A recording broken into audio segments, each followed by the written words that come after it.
tahay 1 sano jir ilaa 4 jir dabeecadooda iyo madax adeegooda haddaa ku dhimbata adiga keligaa ma tihid insha Allah maanta xirbaan ka sheegay haddaa wax dheeraad iyo caawinaad dheeraad u baahato walaashaha halkan anaa kula taagan inaan ku caawiyo okay madka koowaad oo ciyaalka u baahan yihiin dabeecadooda si loola dhaqmi lahaa waxaa weeye jadwal joogto ah inaad u samaysid jadwal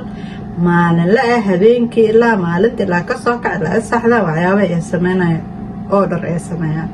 taas waxay ku caawinaysaa cunug inuu oohinta badnaa ka yaraato isqa qabsiga ka yaraado oo og yahay jadwalkiisa midda labaad ah ku caawinaysa idan waxaa weeye inaa sacbiska loo badiyo maadaama hadday xoogaa soo weynaadaan wax fahmayaan wax yarkii waaw qatar sacbis midda saddexaad loo sameynaa idan waxaa weeye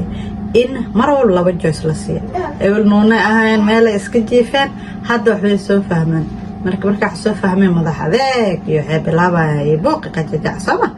soo waxaa looga badbaadi karaa iyakan maskaxdooda ku korayso markastaba 2 joysaa la siinaa caanaha hadda ma cabee mas hadhow bakeriga ma cunto caanaha ku cabee maskaas example wax kastaba 2 wixii labadina waa 2 oo maarkino oo adi iskaa la mid ah hadda ma cabee mas 2 second ka bacda iskalada degada 2 second kadib ay ku dhahayaan qatar isku malaynaya 2 second kadib okay saacada qoyn waa ku dhamaatay hayaata cab kadib midda afaraad waxaa weeye maadaama hadda soo noqdeen soo weynaaday madax adeeg soo bilaabeen anaka mar walba macalinaa nahnay maxaanaanay dhaqtarkii aan nahnay wax walba anakaa ah hadda waalid haddaan nahnay soo mar walba waxaa u baahan nahnay markaa cunugaas aa la dhiilgareynayna cunugaas maxaa lii tarbiyeynayna horta marka u horeyso anaga inaan soo dejino inaad deganaasho muujino oo deganaasho iyo weji faraxsan aan ku qaabilno marka taasna waxay caawinaysaa in isdejiyaan marka xilligan waa xilli dhib badan mar haddii ka weynaadaan mar dab dib ma nooga soo noqonayso